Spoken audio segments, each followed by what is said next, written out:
A billionaire's daughter points at a homeless boy and declares him her future husband.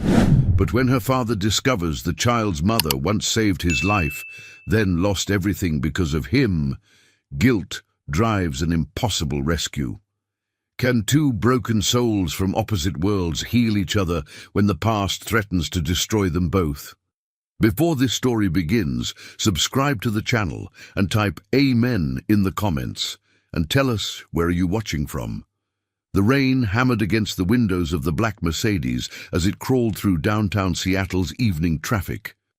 Inside, Jonathan Harrison loosened his Armani tie and rubbed his temples, the weight of another 14-hour workday pressing against his skull.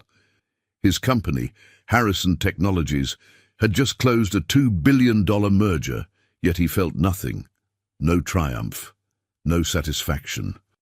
Just the hollow echo of success in an empty penthouse he'd returned to alone. "Daddy, look!" 7-year-old Claire pressed her face against the window, her breath fogging the glass. "That boy is eating in the rain." Jonathan barely glanced up from his phone. "Claire, we've talked about this. Don't stare at—" His words died as he followed his daughter's pointing finger. On the corner of 5th and Pike, a small figure sat hunched against a brick wall. The boy couldn't have been more than 6 years old, dressed in clothes 3 sizes too big, his dark hair plastered to his forehead by the downpour. In his tiny hands, he clutched a styrofoam container, shoveling cold noodles into his mouth with desperate hunger. Behind him, a transparent garbage bag bulged with collected cans and bottles, his day's worth of scavenging.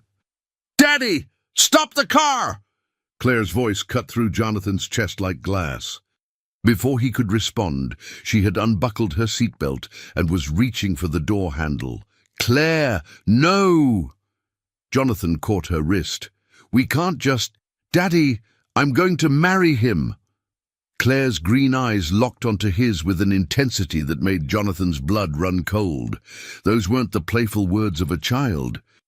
They carried the same weight his own voice had held 23 years ago when, at 7 years old, he'd pointed to a photograph of Victoria Ashford and announced to his father that she would be his wife.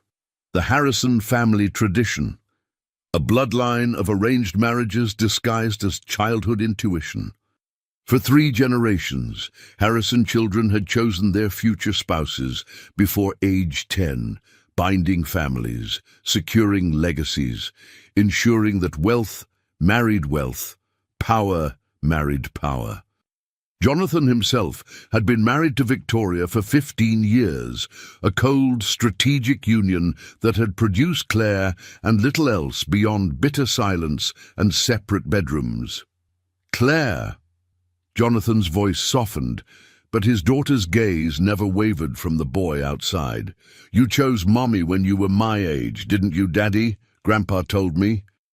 You pointed to her picture and said, 'That's my wife.' I'm pointing to him, 'That's my husband.'"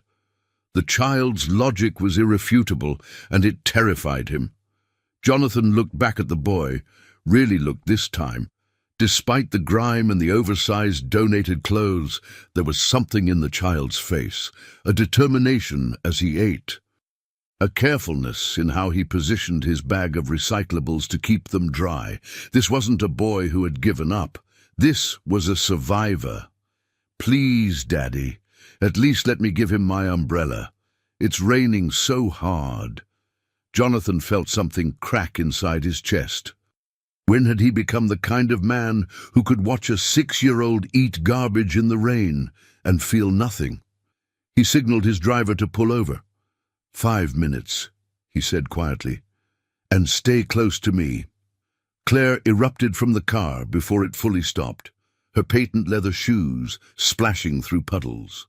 She clutched her pink umbrella, the expensive one with white lace trim that Victoria had purchased from some boutique in Paris. Jonathan followed, his $1,000 suit immediately soaked through. "Hi!" Claire's voice was bright despite the rain. "What's your name?" The boy looked up, startled. His eyes were enormous in his thin face, deep brown, ringed with exhaustion that no child should know. For a moment he seemed ready to bolt. Then something in Claire's open smile made him relax, just slightly. "Tommy," he whispered, so quiet Jonathan could barely hear over the rain. "I'm Claire. This is my daddy. He's very rich, so he can help you." She said it with the casual innocence of someone who had never known poverty, never understood that wealth could be a barrier as much as a bridge. "Claire," Jonathan warned, but his daughter had already thrust her umbrella toward Tommy. "Here, you need this more than me." Tommy stared at the umbrella like it was made of gold. Slowly, his small hand reached out, then pulled back. I can't. It's too nice. My daddy will buy me another one. He has lots of money." Claire pushed the umbrella into Tommy's hands. "There, now you won't get so wet." Jonathan felt his heart hammering. There was something wrong here, something beyond a child living on the streets. That level of poverty existed in Seattle, yes, but usually there were systems, shelters, services. Why was this boy alone? Where was his family? "Tommy!" Jonathan knelt down, ignoring the filthy sidewalk soaking through his pants. "Where's your mother? Your father?" The boy's face shuttered immediately. "Mum's working. She told me to wait here." It was a lie. Jonathan had negotiated billion-dollar deals by reading micro-expressions. He knew dishonesty when he saw it. But beneath the lie was terror, the fear of a child who'd been taught that telling the truth to strangers meant danger. "Working where?" Jonathan kept his voice gentle. "Just working." Tommy's hands tightened on the umbrella handle. "She'll be back soon." Another lie. And suddenly Jonathan saw it, the defensive hunch of the boy's shoulders, the way his eyes darted to escape routes, the practiced nature of his dishonesty. This child had been surviving alone for more than just tonight. "Tommy, has your mother been gone for more than one day?" The boy's silence was answer enough. His lower lip trembled, and for just a second the 6-year-old behind the survivor's mask showed through. She said she just had to go away for a little while, to fix things. She told me to be brave and collect bottles, and she'd come back when everything was better. Jonathan's stomach turned to ice. "When did she leave?" 11 days ago. Tommy's voice cracked. "But she left me money, and I know where the shelter serves breakfast, and I'm really good at finding bottles, see?" He gestured to his bag with heartbreaking pride. "I got 43 today. That's $7.80. 11 days. This child had been surviving alone for 11 days. Jonathan's hands began to shake with barely contained rage. Not at the boy, but at whatever circumstances had led to this moment. "Mr. Harrison, we should call social services." His driver, Marcus, spoke quietly from behind them. "This is a matter for Child Protective Services." "No!" Tommy scrambled backward, his eyes going wild with panic. "No, please! They'll put me in a bad place. Mom said never let them take me. She's coming back. She promised." Claire moved without thinking, wrapping her small arms around Tommy's trembling shoulders. "Daddy won't let anyone hurt you. Right, Daddy?" Jonathan found himself nodding, though his mind was racing through protocols, legal implications, the right course of action. Everything in him said to call CPS immediately. This was their job. Their expertise, but the terror in Tommy's eyes, the way he clutched that garbage bag, like it was the only thing keeping him alive. "No social services," Jonathan heard himself say. "Not yet. Tommy, can you tell me your mother's full name?" The boy hesitated, then whispered, "Victoria Chen." The world stopped. Victoria Chen. The name hit Jonathan like a bullet to the chest. His vision blurred. His lungs forgot how to breathe. It couldn't be. It couldn't possibly be. But even as his mind rejected it, his eyes traced the boy's features with new understanding. The shape of his jaw, the set of his eyes, the determined tilt of his chin, even in defeat. He'd seen those features before, years ago, in a woman who had saved his life and disappeared before he could thank her properly. "Victoria Chen," Jonathan repeated slowly. his voice strange even to his own ears. "Does your mother have a scar? Here?" He touched his own left eyebrow. Tommy's eyes widened. "You know my mom?" Jonathan's knees felt weak. He stood abruptly, pulling out his phone with trembling fingers. He scrolled through old photos, ones he kept buried in a locked folder labeled Archive 2016. There, a single photograph from a charity gala 9 years ago. A woman in an elegant black dress, her smile radiant, a champagne flute raised in toast. Victoria Chen, tech entrepreneur, founder of Innovate Corp. Her company had been valued at $800 million. She'd been everywhere that year. Forbes covers, TED Talks, considered one of the brightest minds in artificial intelligence development. And then nothing. She disappeared from the tech world completely in 2019. Vanished without explanation. "Is this your mother?" Jonathan crouched down again, showing Tommy the phone. The boy's face lit up. "That's her! That's my mom! You do know her!" Then his expression crumpled. "But she doesn't look like that anymore. She looks tired now. Really, really tired. Tommy, I need you to think very carefully. Did your mother tell you where she was going? Did she leave you any papers? Any documents?" The boy bit his lip, clearly wrestling with whether to trust this strange man. Finally, he reached into his oversized jacket and pulled out a plastic baggie. Inside was a key, a folded piece of paper, and a photograph. "She said if she wasn't back in 2 weeks, I should go to the address on this paper, but I don't know how to get there, and I don't want to leave in case she comes back here looking for me." Jonathan's hands shook as he unfolded the paper. The address was for a storage unit in Tacoma. And at the bottom, in handwriting he recognized from signed contracts years ago, were 4 words that made his blood run cold. "Keep Tommy safe. Sorry."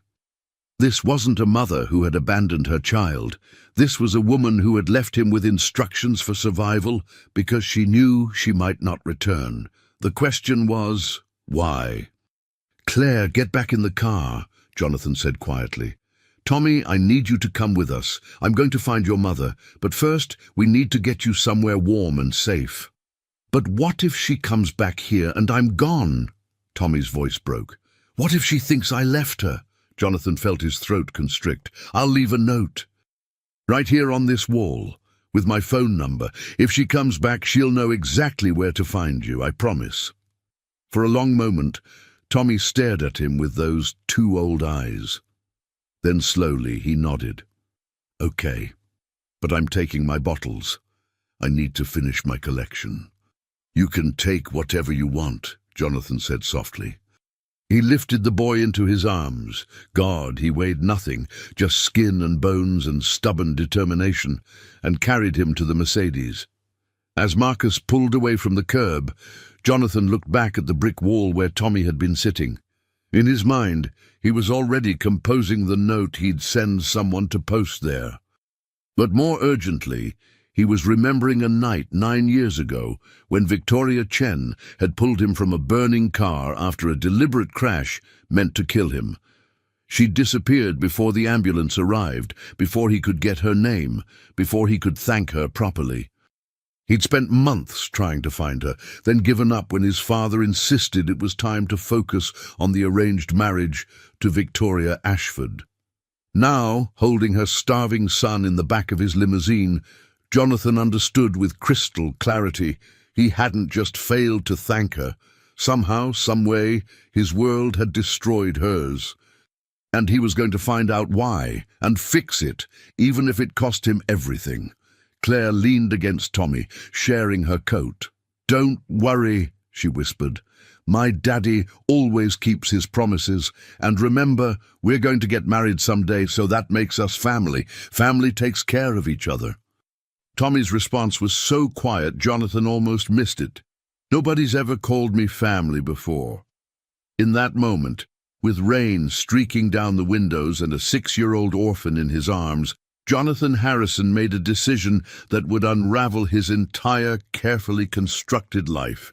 He was going to bring Victoria Chen home. And he was going to make sure Tommy never spent another night alone on the streets, whatever it took, whatever the cost. Some debts could only be paid with everything you had, and Jonathan was finally ready to pay his. The Harrison estate sprawled across 12 acres of prime Seattle real estate, a modern architectural masterpiece of glass and steel that regularly appeared in design magazines. Jonathan had purchased it 5 years ago for $38 million, mostly because Victoria Ashford, his wife, had demanded something that made a statement. Tonight, as the Mercedes passed through the security gates, he saw it through Tommy's eyes, an intimidating fortress that screamed wealth and exclusion. Tommy's small hand gripped the door handle, his knuckles white. "This is where you live?" "It's just a house," Claire said dismissively. "You'll get used to it. I did." Jonathan caught the irony in his 7-year-old daughter's words. When had she become so casually accustomed to luxury that a 12-acre estate was just a house? When had he? The moment they pulled into the circular driveway, the front door burst open. Victoria Ashford Harrison descended the marble steps like an ice queen surveying her domain. She was 42, but looked 35, thanks to a team of specialists and a religious devotion to Pilates. Her blonde hair was pulled back in a severe chignon. Her cream-colored cashmere outfit probably cost more than Tommy had seen in his entire life. "Jonathan, you're late." Claire missed her piano lesson, and her tutor has been waiting for 30 minutes for... She stopped abruptly as Jonathan opened the car door and Tommy emerged, still clutching his garbage bag of bottles. "What is that?" "That," Jonathan said carefully, "is Tommy. He'll be staying with us." Victoria's perfectly sculpted eyebrows rose. "I see. And does that have parents, or did you just decide to collect strays without consulting me?" Jonathan felt Claire stiffen beside him. "Victoria, we need to talk. Inside. Marcus, please help Tommy." "I can carry my own stuff," Tommy interrupted quietly, hefting his bag of recyclables, his chin lifted in defiance despite the fear in his eyes. "I'm not helpless." Victoria's lips pursed. "Of course you're not." Her tone could have frozen vodka. "But you will leave that bag outside. This is a clean home." "No!" Tommy's voice was small but absolute. "These are mine. I collected them. They're worth money." For a moment, Victoria stared at the boy as if he'd spoken a foreign language. Then she turned to Jonathan with an expression that promised a reckoning. "We will talk about this. Now." She spun on her designer heels and stalked back into the house. Jonathan knelt beside Tommy. "Leave the bag with Marcus. He'll keep it safe. I promise." Tommy's jaw worked, fighting between pride and necessity. Finally, he handed the bag to Marcus. "Don't lose them, please." "I wouldn't dream of it, young man," Marcus said solemnly, accepting the bag like it contained treasure. Inside, the house was everything Tommy's world was not. Warm, clean, abundant. 18-foot ceilings soared overhead, original artwork worth millions hung on the walls. The marble floors gleamed under crystal chandeliers. Tommy stood frozen in the entrance, overwhelmed. "Come on," Claire grabbed his hand. "I'll show you the kitchen. Mrs. Patterson makes the best hot chocolate." They disappeared down a hallway, leaving Jonathan to face his wife alone in the study. Victoria shut the door with controlled precision, then turned on him with eyes like blue fire. "What the hell are you thinking?" "I'm thinking that a 6-year-old child was living on the streets for 11 days, and I couldn't leave him there." "So-called Child Protective Services. That's what they're for." Victoria paced like a caged panther. "You can't just bring random children into our home without background checks, without medical screenings, without—" "He's not random," Jonathan cut her off. "His mother is Victoria Chen." The pacing stopped. "Victoria Chen?" She laughed, sharp and bitter. The Victoria Chen who used to be worth nearly $1 billion. The one who lost everything in that embezzlement scandal. She didn't embezzle anything, Jonathan said quietly. She was framed. Victoria's eyes narrowed. And you know this how? Because she saved my life 9 years ago. I was in that car crash. The one the investigators determined wasn't an accident. Someone had tampered with the brakes, arranged for that truck to T-bone me at the intersection. Victoria pulled me from the wreckage seconds before it exploded. I never got to thank her properly. She vanished before I could. For the first time since they'd started this conversation, Victoria looked genuinely surprised. You never told me that. Your father advised me to let it go. Said getting involved with someone like her would complicate the merger he was negotiating with Ashford Industries. Jonathan's voice hardened with old resentment. I listened, like I always listened to what was best for business. So this is guilt. Victoria's tone shifted to something colder than anger. Pity. You think rescuing her son makes up for abandoning her 9 years ago. I think leaving a 6-year-old on the streets while I live in $38 million of real estate makes me exactly the kind of monster I swore I'd never become. Jonathan met her eyes. He stays, Victoria. I'll handle all the legal aspects. You don't have to be involved.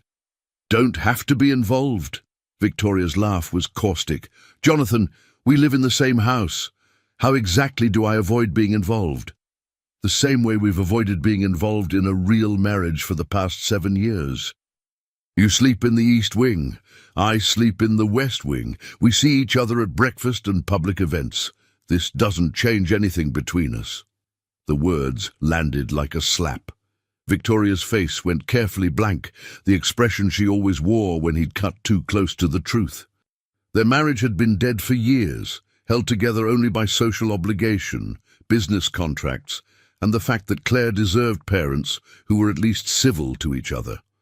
Fine, Victoria said finally. The boy stays, but he's your responsibility. And Jonathan? She paused at the door. When this inevitably blows up in your face, don't expect me to pick up the pieces. I'm done cleaning up your messes. After she left, Jonathan stood alone in his study, surrounded by awards and photographs documenting a life of achievement that felt increasingly meaningless. On his desk was a photo from his own childhood, 7 years old, pointing at a picture of Victoria Ashford at some society function, his father's hand on his shoulder, guiding him toward a future he'd had no say in choosing. Claire was repeating that cycle, pointing at Tommy as her chosen husband.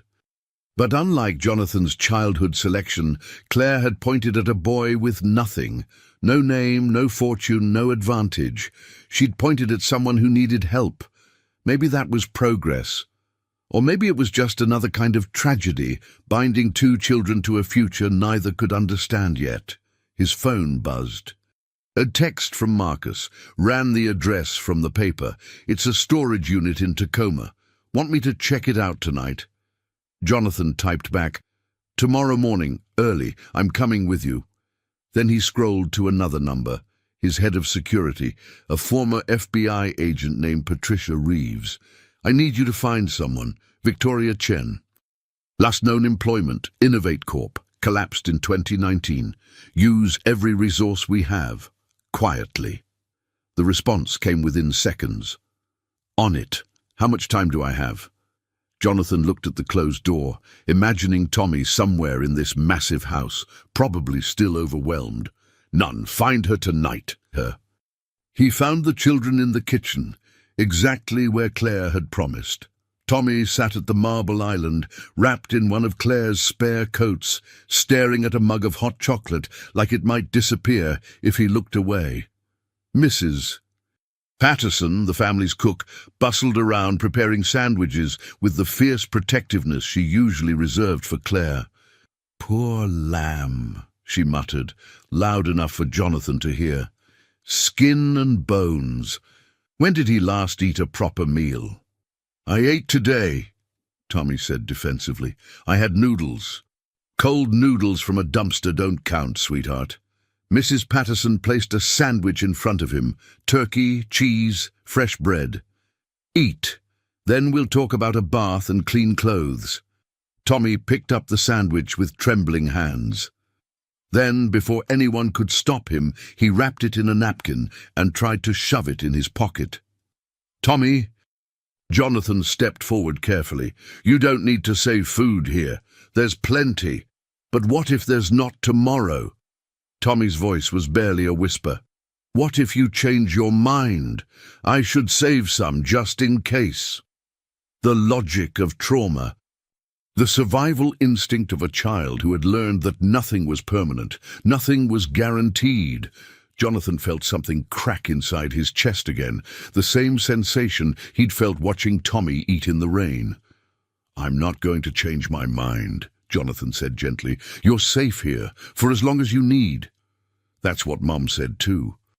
Tommy's eyes were dry, but his voice carried the weight of abandonment. She said she'd be back. She promised. But she's been gone 11 days. What if she's never coming back? What if something bad happened to her? Claire slipped her small hand into Tommy's. My daddy will find her. He always finds solutions to problems. That's what CEOs do. Jonathan wished he had his daughter's confidence. But as he looked at Tommy's haunted eyes, he made a silent vow. He would find Victoria Chen. He would bring her home. And he would discover what had driven a brilliant woman to leave her 6-year-old son on the streets with nothing but a bag of bottles and a key to a storage unit. Whatever secrets that unit held, whatever truth Victoria had been protecting, Jonathan would uncover it, even if it destroyed him. Some debts could only be paid in truth, no matter how painful. And Jonathan Harrison had been running from the truth of his life for far too long. The world, one far removed from boardrooms and mergers. Marcus drove, while Jonathan sat in the passenger seat, the key Tommy had given him burning a hole in his pocket. Behind them, Patricia Reeves followed in a second vehicle, her trained investigator's eyes missing nothing. Unit 247, Marcus announced, pulling up to a row of mid-sized storage units. According to the records, it's been paid through the end of this year. The account is under the name Victoria Chen. Jonathan stepped out into the morning chill. The unit before them was anonymous, identical to hundreds of others. No indication of what secrets it might contain. He inserted the key with hands that trembled slightly, then rolled up the metal door with a screech that echoed through the silent complex. Inside, illuminated by a single hanging bulb, was Victoria Chen's entire life, packed into boxes. Jonathan stepped inside slowly, breathing in the musty smell of cardboard and abandonment.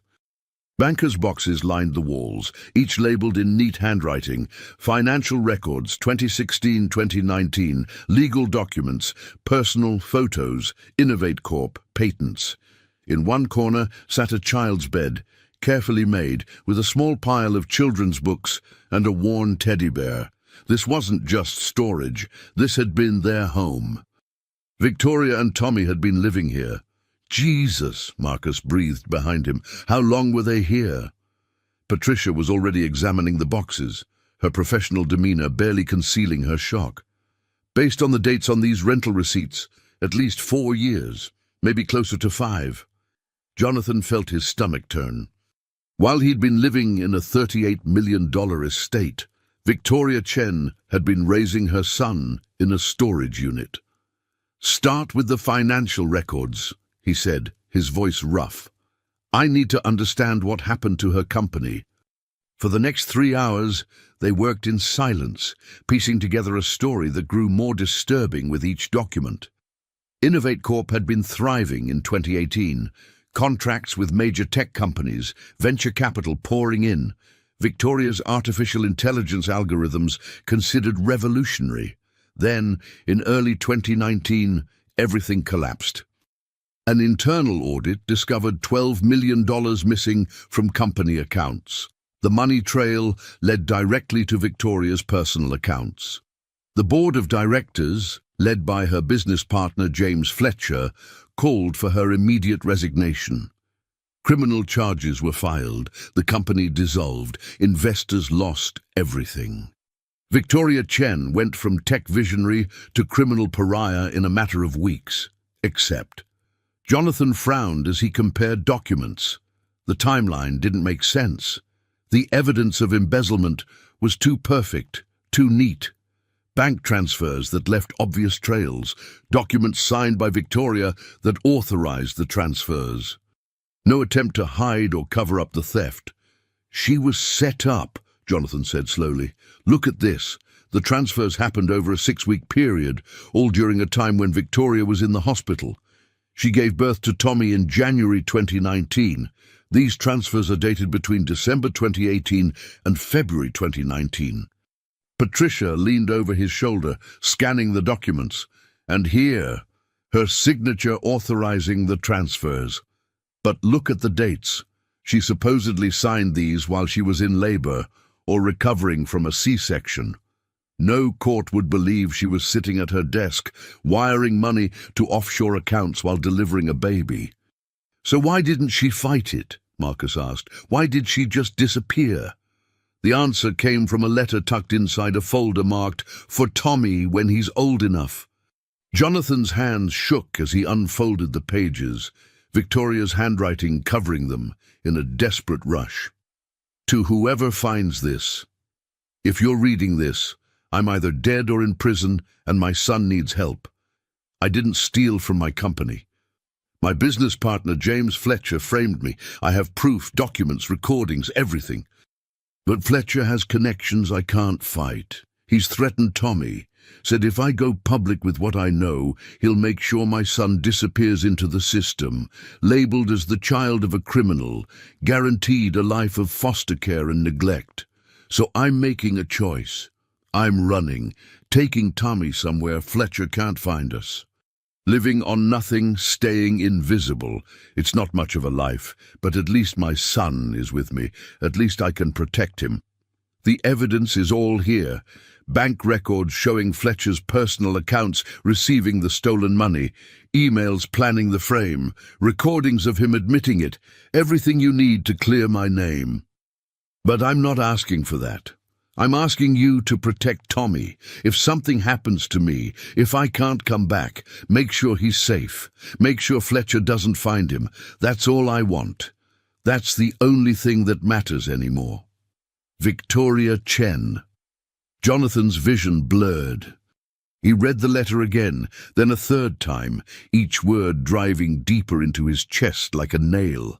This woman had sacrificed everything, her reputation, her fortune, her entire future, to protect her son, and she'd been doing it alone for years, while he lived in luxury and never once thought about the person who had saved his life.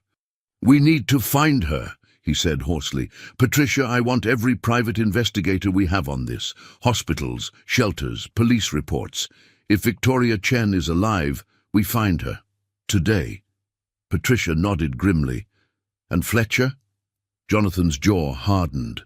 "Send everything we've found to my legal team. I want them building a case before close of business. Fletcher destroyed this woman's life. I'm about to return the favor." By the time they returned to the estate, it was past noon. Jonathan found Tommy in Claire's playroom. The two children surrounded by toys Tommy clearly didn't know how to use.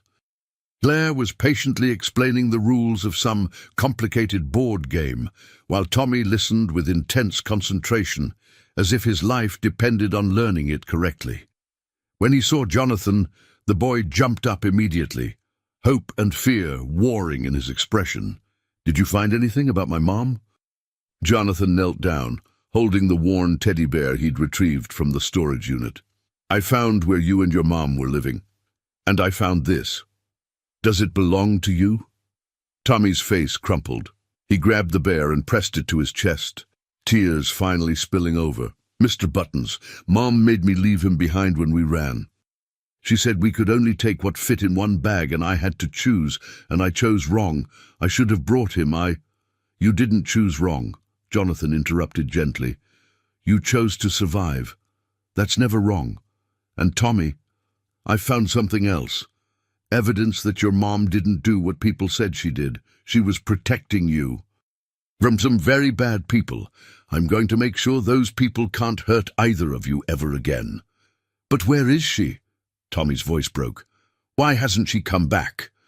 Jonathan didn't have an answer.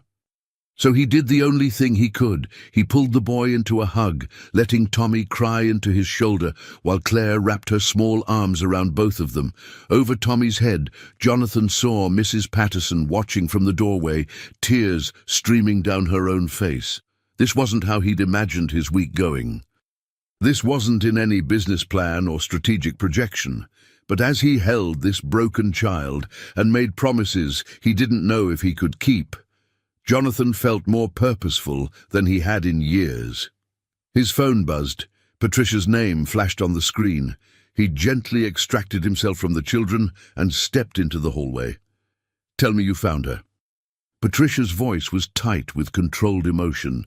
"St. Michael's Hospital. She checked herself into the ER 4 days ago under a false name, but the facial recognition software caught her. According to the records, a homeless shelter called 911 when she collapsed during a meal service. She was unconscious when the ambulance arrived, couldn't tell them about Tommy, couldn't give them information. By the time she woke up, she'd been admitted under a Jane Doe and was too weak to leave. Jonathan. She has stage 3 cancer, pancreatic. She's been refusing treatment because she has no insurance, no money, and she's terrified that if she uses her real identity, Fletcher will find Tommy. The doctors say without immediate treatment, she has maybe 3 months. With treatment." Patricia paused. "Maybe a year, maybe more. It's not good, Jonathan, but it's not hopeless either." Jonathan felt the world tilt. "I'm on my way. Send me the details. And Patricia, I want a private room, the best oncologist in Seattle, and everything she needs. Bill it to my personal account. And I want security on her room. Nobody gets in without my approval, especially not anyone connected to James Fletcher." He returned to the playroom, where Tommy was showing Claire how to make origami frogs from printer paper, a skill he'd clearly learned during his time living with nothing. "Tommy," Jonathan said carefully, "I found your mom. She's sick, but she's going to be okay. Do you want to see her?" The transformation on Tommy's face was instantaneous. Terror became hope, and hope became desperate need. "She's alive. She's really alive," I thought. I was scared that. "She's alive, and she's going to stay that way. I promise you." Jonathan extended his hand. "Come on, let's go bring your mom home." As they walked toward the car, Claire trailing behind them, Jonathan felt the weight of multiple futures converging on this single moment. The evidence in that storage unit would destroy James Fletcher. The legal battle would be massive, public, brutal. His marriage to Victoria Ashford would probably not survive the scandal. His comfortable, carefully controlled life was about to explode into chaos, and he didn't care. Not even slightly, because somewhere in a hospital room, a woman who had saved his life 9 years ago was dying alone, believing she had failed to protect her son, and Jonathan was going to prove her wrong. He was going to give her back everything she'd lost, her name, her reputation, her son's future.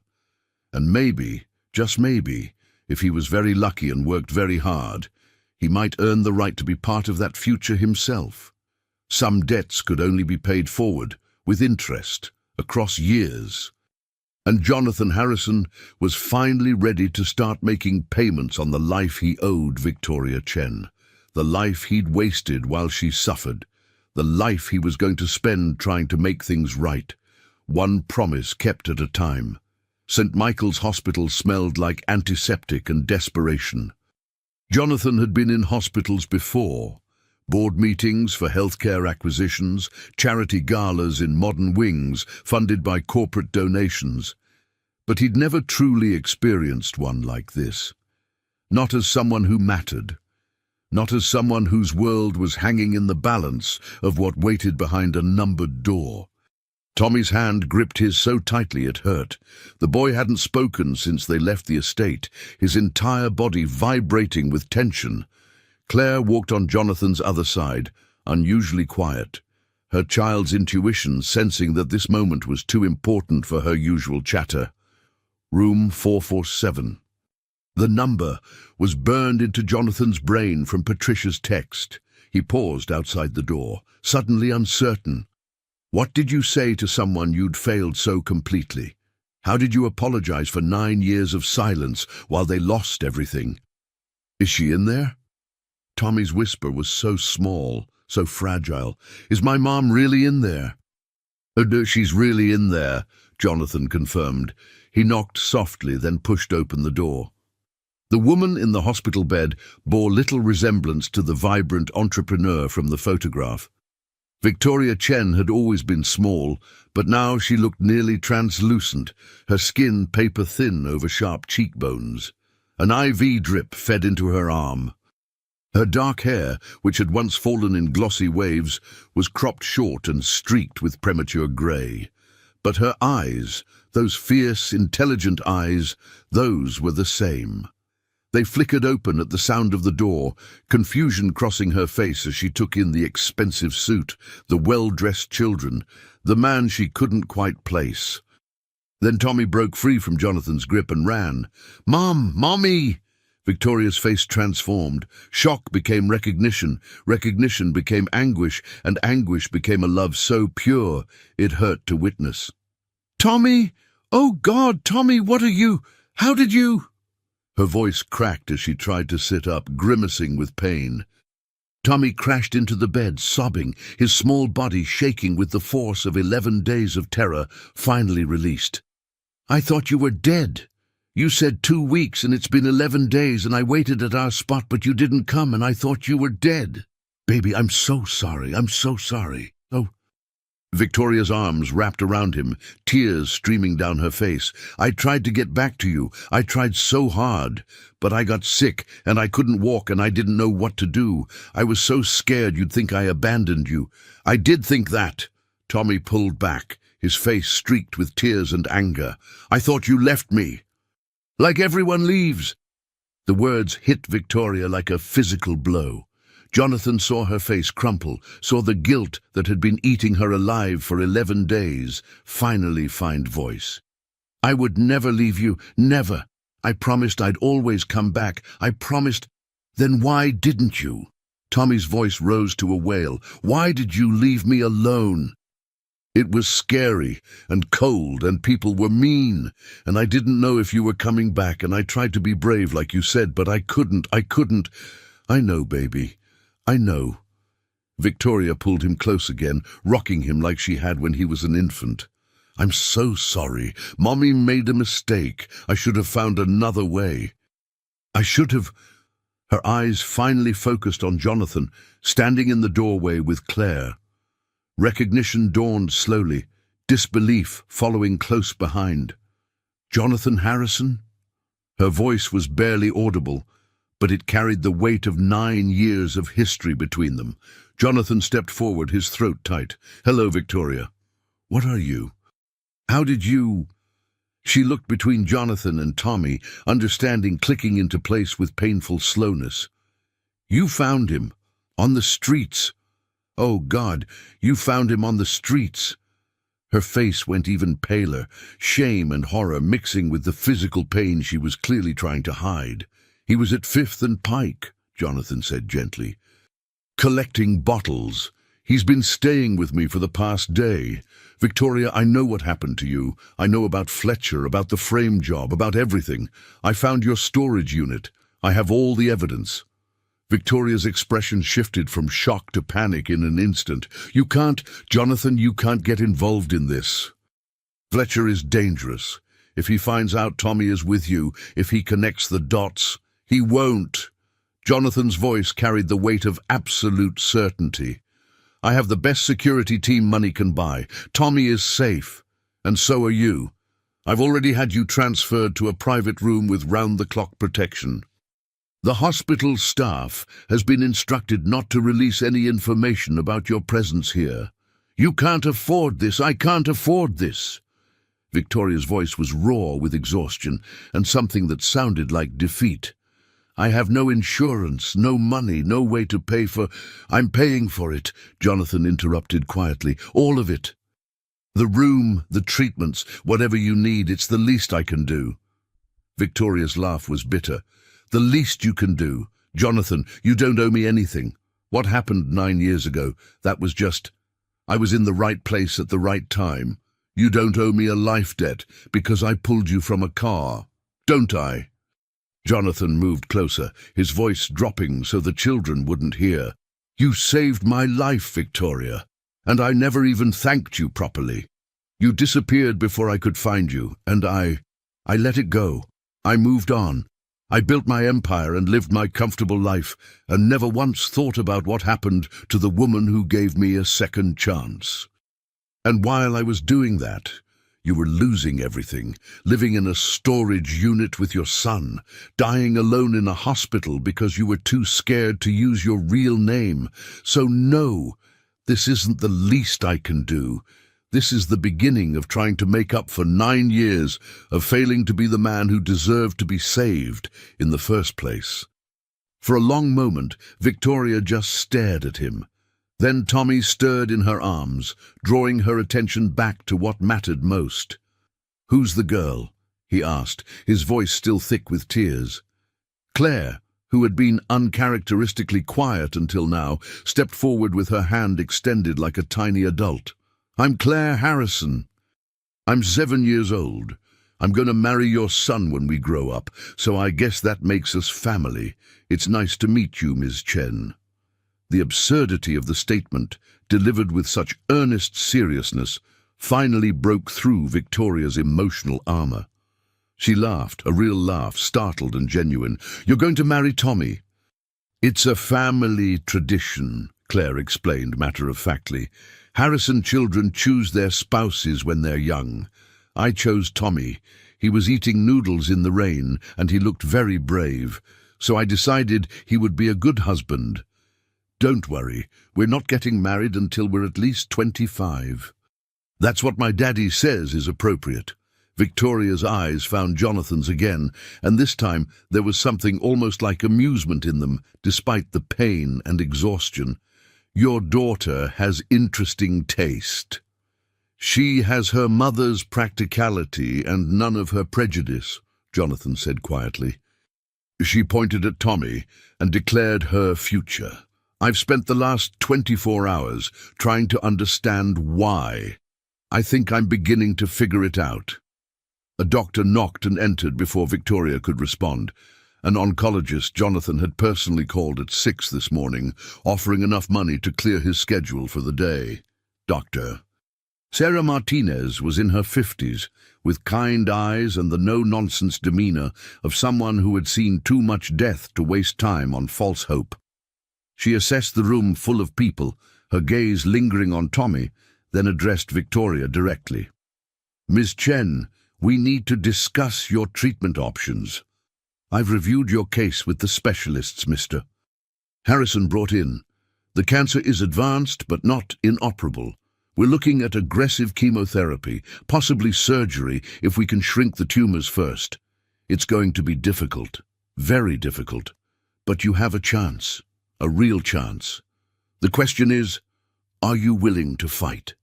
Victoria's hand tightened on Tommy's shoulder. What are the odds? Dr. Martinez didn't sugarcoat it. With treatment, 5-year survival rate is approximately 20%. Without treatment, you have 3 months at most, maybe less. 20%. Jonathan saw the calculation happening behind Victoria's eyes. A 1 in 5 chance of watching her son grow up. Of being there when he learned to ride a bike, graduated high school, became whoever he was meant to be, against the certainty of death if she did nothing. What does treatment cost? Victoria asked, her voice steady despite the tremor in her hands. That's already handled, Jonathan said firmly. You focus on fighting. I'll handle everything else. Jonathan, I can't let you— Yes, you can. He cut her off, not unkindly. Victoria, you saved my life once. Let me return the favor, please." For the first time since entering the room, Victoria's composure cracked.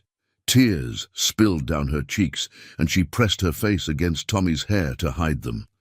When she spoke again, her voice was muffled but determined. "Okay, I'll fight. I'll do whatever it takes." Dr. Martinez nodded with satisfaction. "Good.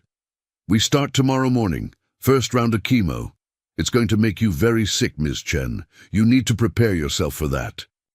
And you," she looked at Tommy, "need to understand that your mom is going to get worse before she gets better. She's going to lose her hair. She's going to be tired all the time. She might not be able to play with you like she used to, but that doesn't mean she doesn't love you. It means she's fighting to stay with you. Do you understand?" Tommy nodded solemnly, his small hand finding his mother's. "I understand. I'll help take care of her.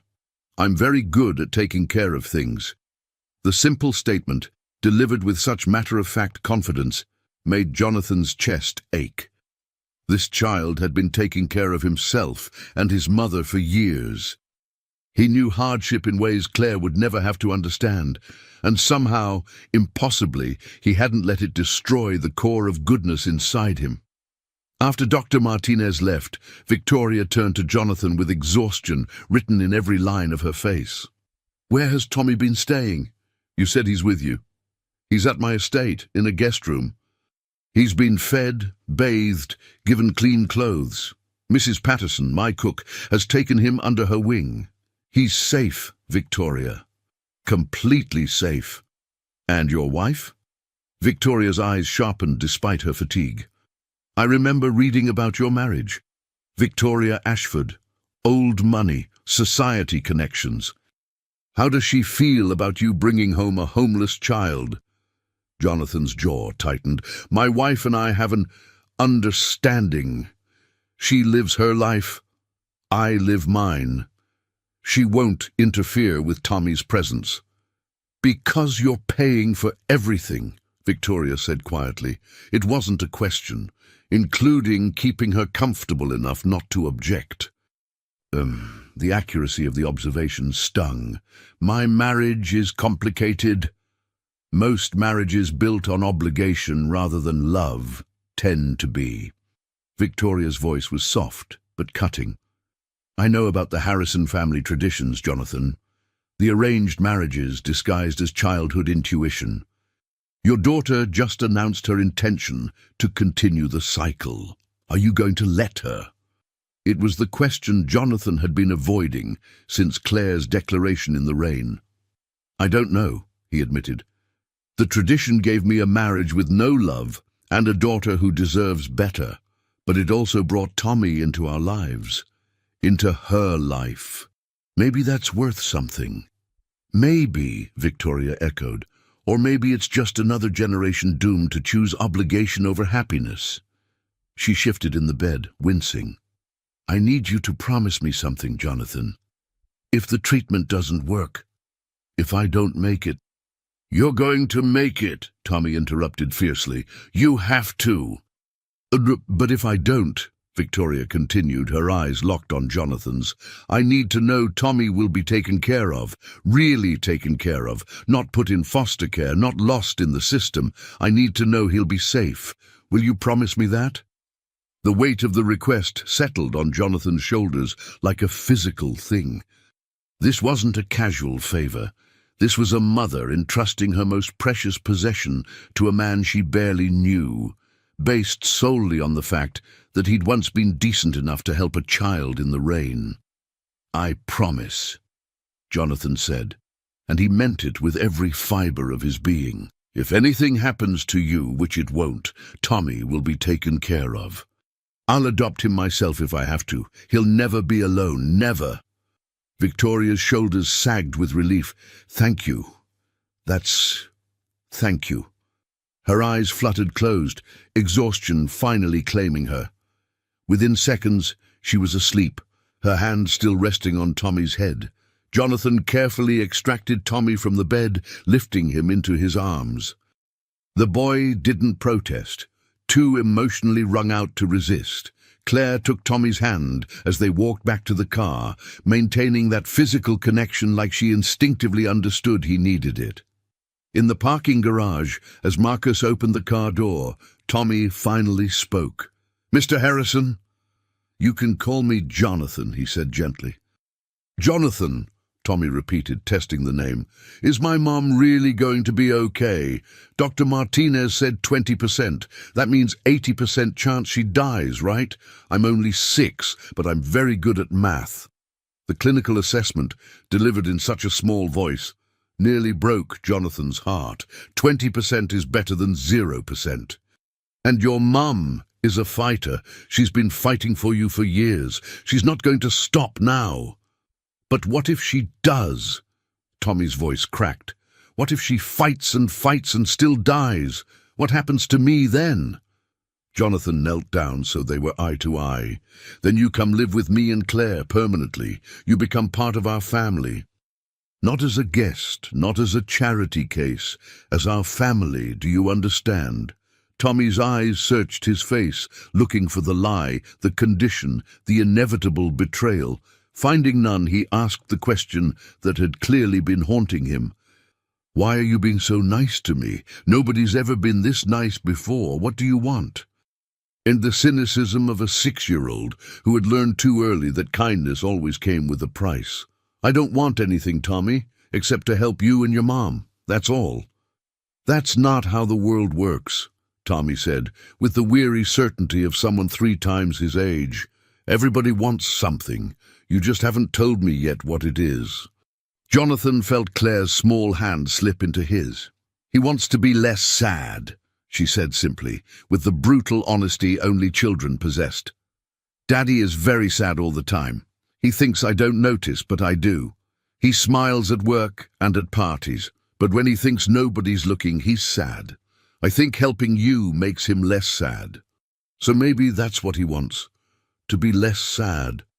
Out of the mouths of babes, Jonathan blinked back unexpected moisture in his eyes. "Maybe Claire's right," he admitted quietly. "Maybe helping you helps me too. Is that okay?" Tommy considered this with grave seriousness. Finally he nodded. "Okay, that's fair. You help us, we help you be less sad. That's a deal I can understand." "Then we have a deal," Jonathan agreed. They shook hands solemnly, sealing a pact that neither of them fully understood yet, but both desperately needed. As the Mercedes pulled away from the hospital, Jonathan looked back at St. Michael's. At the window he knew was Victoria's room. Inside, a woman was preparing to fight for her life. Outside, he was preparing to fight for her chance at survival. And somewhere in between, 2 children, one born to privilege, one born to struggle, were forging a connection that might just save them all. Some families were born, some were built, and some were forged in the fires of desperate necessity and impossible hope. Jonathan was beginning to understand that the best families might be all 3 at once. The next 3 months transformed the Harrison estate from a showcase of wealth into something resembling an actual home. Victoria's first round of chemotherapy hit her like a freight train. Jonathan arranged for her to recover in one of the guest suites, a space larger than the storage unit she'd been living in, with floor-to-ceiling windows overlooking the gardens and a bathroom that made her cry the first time she saw the soaking tub. Tommy moved into the adjoining room, refusing to be more than a few feet from his mother. Claire, demonstrating the adaptability of children, simply absorbed them both into her daily routine as if she'd always had a best friend and his sick mother living down the hall. Jonathan's legal team had moved with predatory efficiency on James Fletcher. The evidence from Victoria's storage unit was damning. Emails outlining the embezzlement scheme, bank records showing the money trail to Fletcher's personal accounts, even recordings of conversations where he'd explicitly discussed framing Victoria. Fletcher's arrest made headlines. "Tech entrepreneur charged with fraud and conspiracy," the Seattle Times proclaimed. "Former business partner destroyed woman's life in elaborate scheme," wrote Forbes. The vindication was swift and public, but it came too late to undo the damage. Innovate Corp's assets had been liquidated years ago. Victoria's reputation could be restored, but her fortune was gone. She'd lost 3 years of her life, and now she was fighting for however many years remained. Victoria took the news of Fletcher's arrest with grim satisfaction from her bed, where she was recovering from her second round of chemo. Her hair had started falling out in clumps, so she'd asked Jonathan to help her shave it completely. He'd done it with trembling hands, bearing witness to another piece of her being stripped away by the disease. "He'll probably cut a deal," Victoria said tiredly, her hand unconsciously moving to her smooth scalp. "Rich men always do. He'll serve a few years in minimum security and come out with money hidden in offshore accounts." "Maybe," Jonathan admitted, "but he won't have his reputation. His company is dissolving. His investors are suing. His wife filed for divorce. He's lost everything that mattered to him. Unlike me, who had already lost everything." Victoria's smile was wry. There's a certain freedom in having nothing left to lose. Fletcher's discovering that now. They were in the sunroom, Victoria's favourite spot in the house, where she could watch Tommy and Claire play in the gardens. The children were building some kind of fort from fallen branches, their laughter drifting through the open windows. Tommy's transformation over 3 months had been remarkable. Regular meals had filled out his too thin frame. Clean clothes and a sense of security had relaxed the defensive hunch of his shoulders. He laughed now, really laughed, something Victoria admitted she hadn't heard in years. "He's happy here," Victoria said softly, following Jonathan's gaze. "I've never been able to give him this. Stability, friends, a childhood that doesn't revolve around survival." "You gave him something more important," Jonathan countered. "You gave him you. Everything else is just extras. Expensive extras."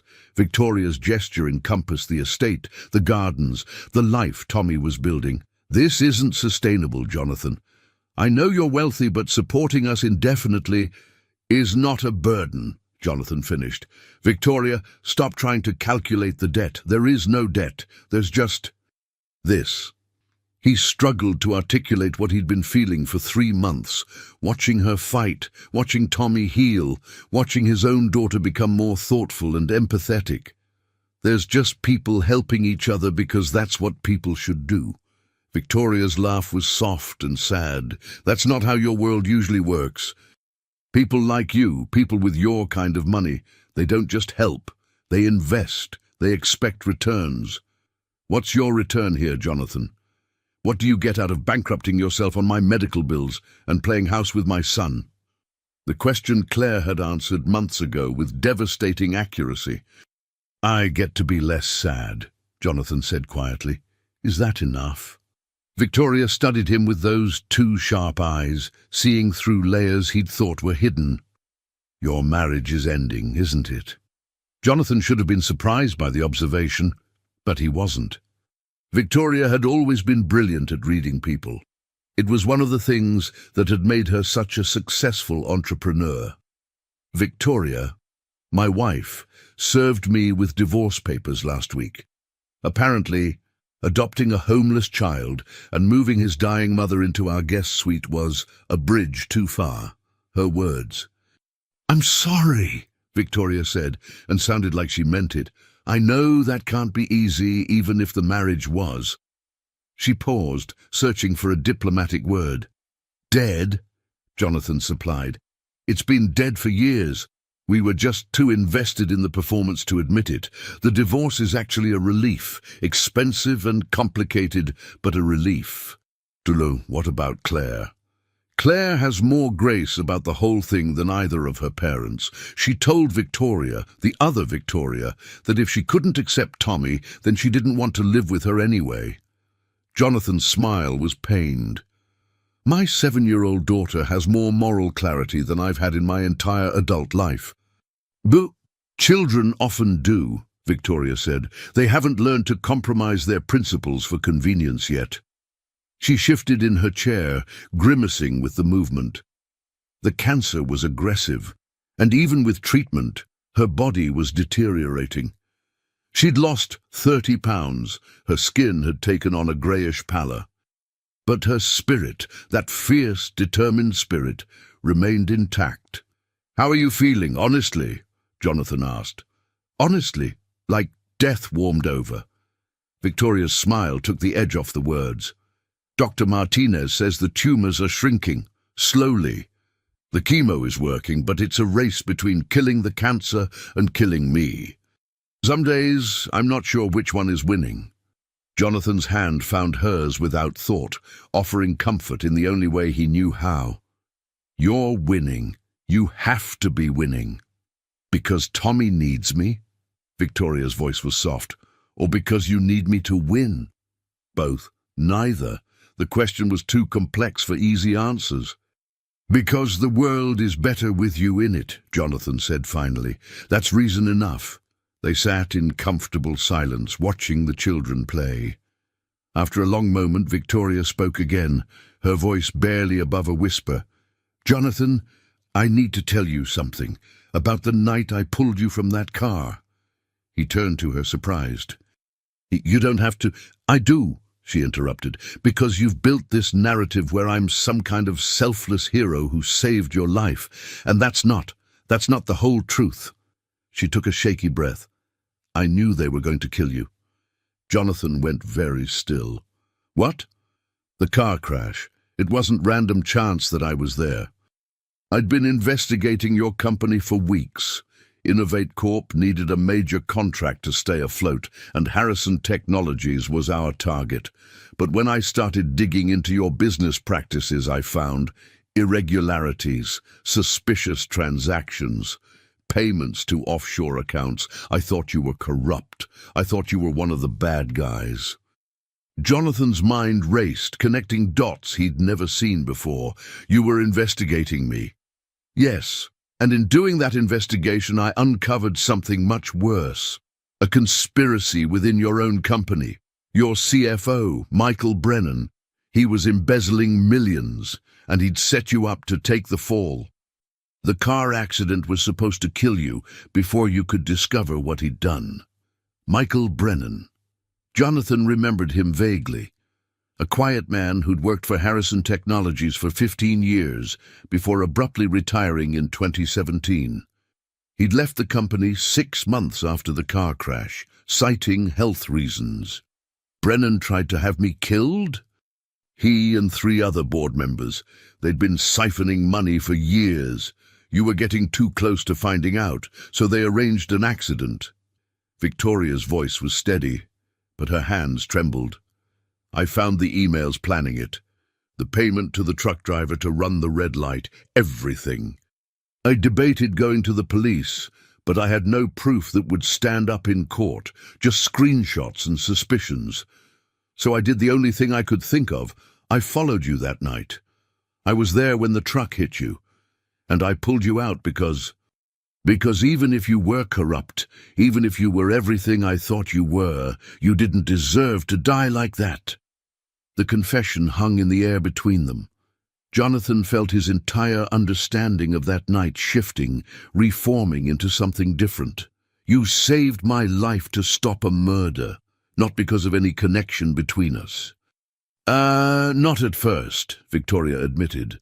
"But then I saw you, really saw you, unconscious in that car about to burn, and I realized I'd been investigating the wrong person. You weren't the villain in this story. You were just another person trying to do their best in a system that rewarded ruthlessness. So I pulled you out. And then I disappeared because I couldn't explain how I knew about the conspiracy without revealing that I'd been investigating you illegally." Jonathan's laugh was hollow. "So you saved my life, destroyed your career with hacking, and I thanked you by forgetting you existed until I found your son eating garbage in the rain. That's... God, Victoria, that's so much worse than I thought." "Is it?" Victoria's eyes met his. "Or is it just human? We're all doing our best with incomplete information and complicated motives. You're not a villain, Jonathan, and neither am I. We're just people who made the best choices we could with what we knew at the time." Brennan, Jonathan said slowly. He disappeared, took his retirement package, and moved to the Cayman Islands. I never questioned it because I was too busy preparing for my wedding to Victoria Ashford. Too busy being the man my father wanted me to be.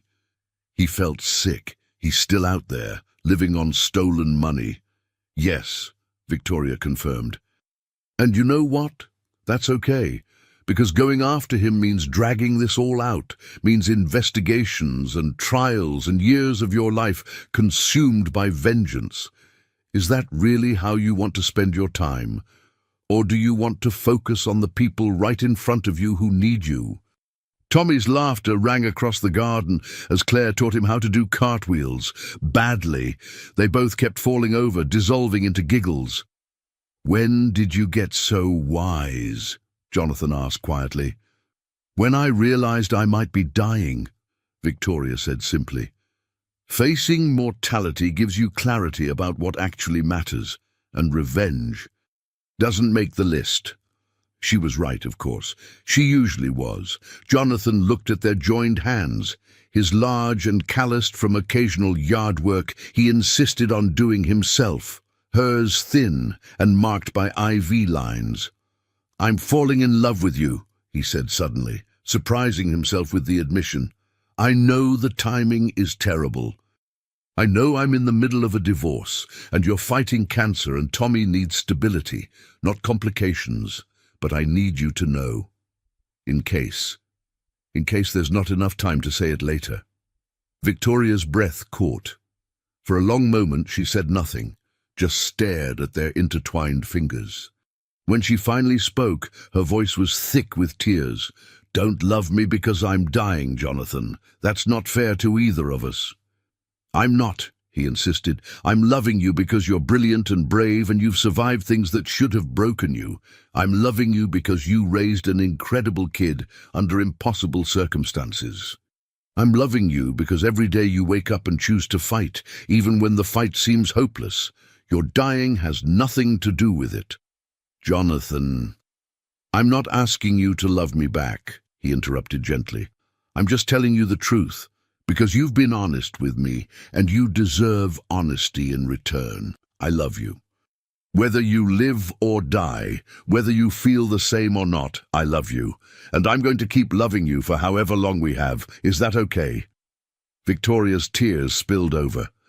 "You impossible man! You're supposed to be this cold, calculating CEO. You're not supposed to—" Her voice broke. "You're not supposed to make me want to live even more than I already do." "Then want it," Jonathan said fiercely. "Want to live, fight for it, because I'm fighting too. I'm fighting for you to see Tommy graduate high school, to watch Claire walk down the aisle someday, probably toward Tommy knowing her. To have years and years of boring, normal, beautiful life. I'm fighting for all of it, so fight with me." Victoria pulled him closer with surprising strength, pressing her forehead against his shoulder. "I'm so scared," she whispered. "I'm so scared of leaving Tommy alone, of not being enough, of running out of time before I can give him everything he deserves." "You are enough," Jonathan said into her hair. "You've always been enough. Everything else is just extra, just people loving you back for being exactly who you are." They stayed like that until Tommy's voice called from the garden. "Mom, come look! I did a cartwheel!" "A real one." Victoria pulled away, wiping her eyes, her smile genuine despite the tears. "Duty calls. Can't miss the first cartwheel." Jonathan helped her stand, supporting her weight when she wobbled. Together they walked to the garden where their children waited, his and hers, becoming theirs, becoming family through choice rather than blood. As Victoria clapped and praised Tommy's admittedly messy cartwheel, Jonathan felt something settle in his chest. Hope. Real, terrifying, beautiful hope. They might not have forever. They might not even have next year. But they had today. And today, Victoria was alive, Tommy was laughing, Claire was teaching cartwheels, and Jonathan was less sad than he'd been in 20 years. Some victories were small, some were temporary, but they all mattered, every single one. and Jonathan was going to celebrate each moment they won from the darkness, one day at a time. 9 months after Tommy Chen entered Jonathan Harrison's life eating cold noodles in the rain, a different kind of transformation had taken place. The divorce from Victoria Ashford was finalized, expensive but surprisingly amicable once she'd secured her settlement and primary custody of Claire on weekends. Jonathan had bought a smaller house, only 4 acres, much more manageable, where he lived with Tommy and, for the past 6 months, Victoria. They weren't married, weren't even officially together in the way society would recognize. But they were family, bound by something deeper than paperwork or social conventions. Victoria's cancer was in remission. Against 20% odds, the aggressive treatment had worked. The tumors had shrunk, then disappeared. Dr. Martinez called it extraordinary. Victoria called it stubborn. Tommy called it a miracle, and Jonathan was inclined to agree with the 6-year-old's assessment. The little boy had turned 7 in January, celebrating with his first real birthday party, complete with friends from his new school, a ridiculous castle cake Mrs. Patterson had insisted on making, and more presents than he knew what to do with. Watching Tommy's face as he opened gifts, Jonathan had felt his chest ache with happiness, so pure it was almost painful. Today was a different kind of celebration. The official exoneration hearing for Victoria Chen, where a judge would formally clear her name and acknowledge the injustice done to her. The courtroom was packed. Journalists, former colleagues, investors who had lost money when Innovate Corp collapsed. James Fletcher was already in prison, serving 12 years for fraud and conspiracy. His cooperation with prosecutors had revealed an even deeper web of corruption in the tech industry, leading to half a dozen other arrests. Victoria sat at the plaintiff's table in a navy suit Jonathan had bought her, her hair growing back in soft curls she complained about constantly. Tommy sat between Jonathan and Claire in the gallery, his small hand gripping Jonathan's tightly. "Is Mom in trouble?" Tommy whispered as the judge entered. "No, buddy. The opposite. They're saying she never did anything wrong, that everyone who said bad things about her was lying." Oh. Tommy processed this. So people will stop being mean to her now. Out of the mouths of babes. Yes, that's exactly what this means. The hearing itself was brief. The prosecutor presented the evidence of Fletcher's fraud, the setup, the systematic destruction of Victoria's life and career. Victoria's own lawyer, one of the best criminal defense attorneys in Seattle, paid for by Jonathan, argued passionately for not just exoneration, but compensation for the years stolen from his client. The judge, a woman in her 60s with sharp eyes and sharper wit, listened to everything with careful attention. Then she spoke, her voice carrying through the silent courtroom. "Ms. Chen, I want to begin by offering something you should have received years ago, an apology. Our justice system failed you catastrophically. We allowed a corrupt individual to weaponize legal processes to destroy your life and livelihood. We believed documents over character, evidence over investigation. In doing so, we participated in a profound injustice." Victoria's composure cracked slightly. Jonathan saw her hands tremble on the table. "I am hereby issuing a formal exoneration of all charges against you," the judge continued. "Furthermore, I am ordering the state to provide compensation for wrongful prosecution and reputational damage in the amount of $2.5 million. It's not enough. It could never be enough to restore what was taken from you, but it's a start. Ms. Chen, on behalf of the justice system that failed you, I am truly sorry." The courtroom erupted. Journalists scrambled for their phones. Former colleagues who had shunned Victoria looked at each other uncomfortably, and Victoria herself sat frozen, tears streaming down her face, as if she couldn't quite believe it was real. Jonathan wanted to go to her, to hold her, but this was her moment. her vindication. She needed to feel it fully, without anyone else's support. When court was dismissed, Victoria emerged from the plaintiff's table to find Tommy waiting with his arms outstretched. She dropped to her knees. Doctors said she shouldn't do that, her body was still recovering, and pulled him close. "We won, baby. We finally won." "I knew you would," Tommy said simply, with the absolute faith of a 6-year-old who had never doubted his mother's integrity, even when the entire world did. "You always win when you're right." If only life were that simple. But today, in this moment, it was. Victoria Chen had been right, had been vindicated, and was finally free of the shadow that had haunted her for 4 years. Outside the courthouse, reporters swarmed. Jonathan's security team formed a protective barrier, but Victoria surprised everyone by stopping to make a brief statement. "I'm not angry," she said, her voice steady despite the emotion in her eyes. "I'm not interested in vengeance or blame. I just want to move forward with my son and build the life we deserve.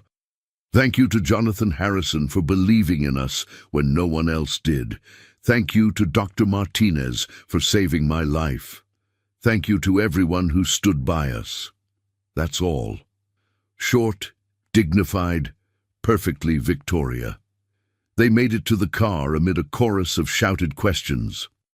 As Marcus navigated away from the courthouse, Tommy turned to Victoria with a serious expression. "Mom, now that you have money again, does that mean we have to leave Jonathan's house?" Victoria's eyes met Jonathan's over Tommy's head. They'd been dancing around this question for months. What came next? What this family looked like now that crisis wasn't binding them together. "Do you want to stay?" Victoria asked carefully. "Yes." Tommy's response was immediate and emphatic. "I like living there. Claire comes over all the time, and Jonathan is teaching me chess, and Mrs. Patterson makes the best pancakes, and you're happy there, Mum. You smile more." "I do smile more," Victoria admitted softly, her gaze still locked on Jonathan's. "But Tommy, you know Jonathan and I aren't. We're not married. We're not a couple in the traditional sense." "Why not?" Claire piped up from her booster seat. She'd been quietly observing everything with her usual sharp intelligence. "You love each other. That's what matters, right? That's what you're always telling me. Love is what makes a family, not rules or traditions." Victoria's laugh was surprised and genuine, using my own words against me. "Well played, Claire." She has a point," Jonathan said quietly. "We've been living as a family for months now. Tommy calls me Jonathan, but he trusts me like a father. Claire has appointed herself Tommy's big sister. You and I." He paused, choosing his words carefully. "We're partners, in parenting, in building this life, in everything that matters. Why are we still pretending that's not significant?" "Because I don't want you to feel obligated," Victoria said, her voice barely audible. "You've already given me so much. I don't want you to think you have to—" "I don't think I have to do anything," Jonathan interrupted. "I want to. There's a difference." "Victoria, I told you 9 months ago that I loved you. That hasn't changed. If anything, it's gotten stronger. Watching you fight, watching you win, watching you be the incredible mother you are, I fall more in love with you every day. The question isn't whether I want this. The question is whether you do." Victoria looked at Tommy, then at Claire, then back at Jonathan. "I'm broken," she said finally. "The cancer might come back. I have scars, trauma, years of survival mode I'm still working through. I'm not the woman I was before all this happened. I don't know if I can be the partner you deserve." "You're exactly the partner I deserve," Jonathan said firmly. "Not in spite of what you've been through, but because of it. You've taught me what real strength looks like, what actually matters in life, how to be brave when everything feels hopeless. You think you're broken? I think you're the strongest person I've ever met. And I want to spend whatever time we have, whether that's 50 years or 5, building a life together. All of us. Together." Tommy clapped his hands. "Does this mean Jonathan can be my dad, like, officially?" The question hung in the air, enormous in its implications. Victoria's eyes filled with tears, the good kind, the kind that came from joy rather than grief. Would you want that baby? Would you want Jonathan to adopt you? Yes! Tommy practically bounced in his seat. And then Claire would officially be my sister. Because she's going to marry me someday anyway, right? That's what she keeps saying. Claire nodded solemnly. In 18 years. When I'm 25 and you're 24, the engagement will be in 10 years when I'm 17 and you're 16. I've already planned everything. The adults exchanged glances, torn between amusement and mild concern at the child's detailed matrimonial timeline. Let's maybe take things one step at a time, Victoria suggested diplomatically. Jonathan adopting Tommy doesn't mean you two are engaged. But it means we're family, Claire insisted. That's the important part, right, Daddy? That's the important part, Jonathan agreed. He reached across the car, taking Victoria's hand. So, what do you say? Should we make this official? Not the marriage thing. We can figure that out later if we want. But the family thing. The we're in this together thing. The no more pretending we're temporary thing. Victoria squeezed his hand, her smile radiant despite the tears. Yes, let's make it official, all of it. She turned to Tommy. How do you feel about Jonathan being your dad? Tommy's response was to launch himself across the seat into Jonathan's lap, wrapping his small arms around his neck. Can I call you Dad? He whispered. I've wanted to for a really long time, but I wasn't sure if I was allowed. Jonathan's vision blurred.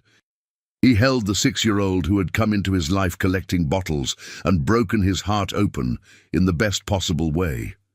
You can call me Dad. I'd be honored. Dad. Tommy tested the word, then said it again with more confidence. Dad.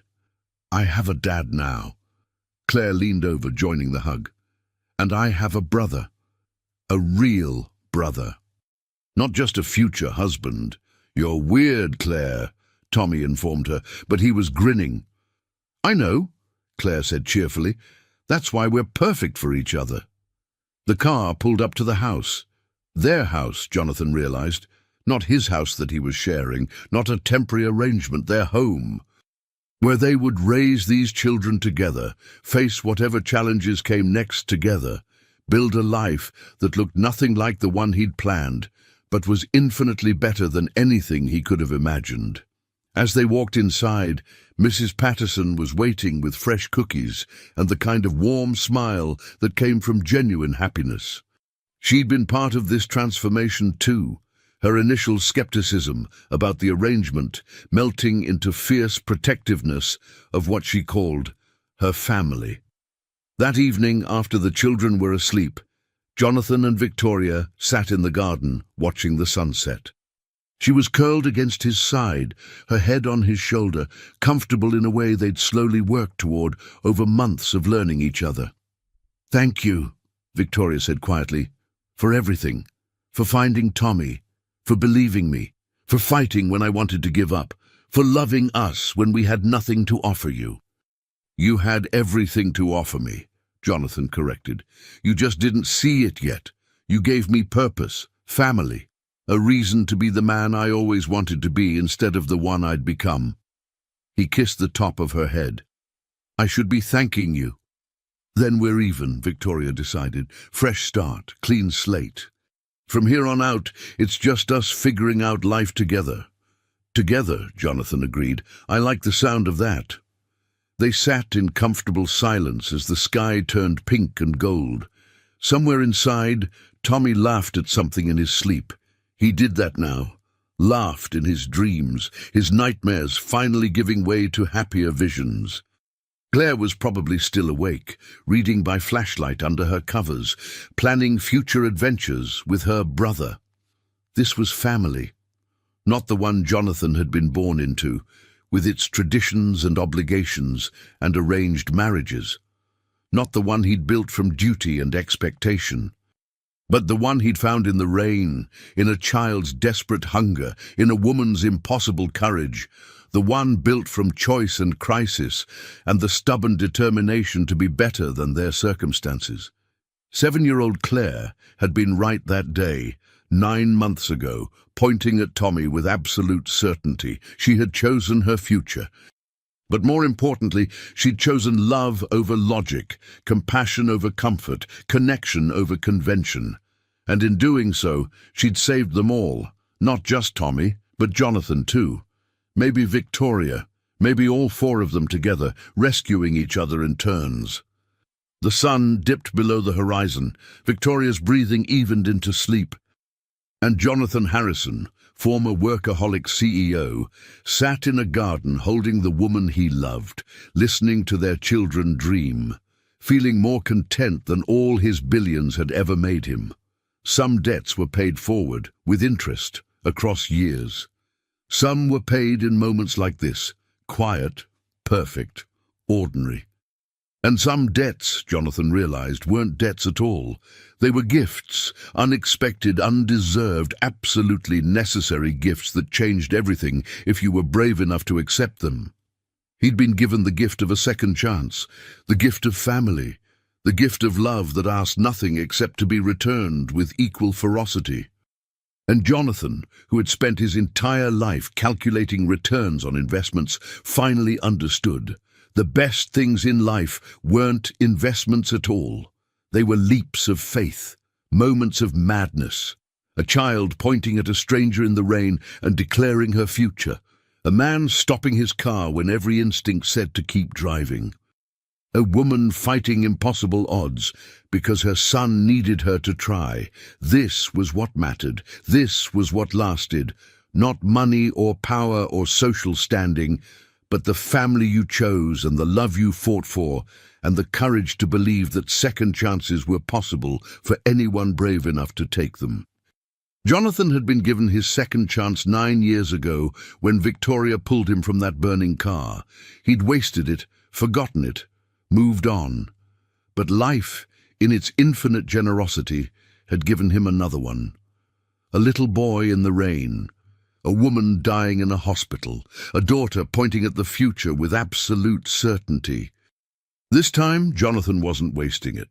This time, he was holding on with both hands and never letting go. Whatever came next, and he knew there would be challenges, complications, difficulties they couldn't predict, they would face it together, as family, as love, as the strange, imperfect, absolutely perfect unit they'd become. The stars came out above the garden. Inside, their children dreamed, and Jonathan Harrison, holding Victoria Chen in his arms, finally understood what it meant to be home. Compartilhar artefatos baixar tudo story, Chapter 01, 03 Documento. MD Story, Chapter 04, 06 Documento. MD Conteúdo do Projeto 4. 5 Unificado inglês criado por você. Adicione PDFs, documentos ou outros textos para usar como referência neste projeto. Conteúdo.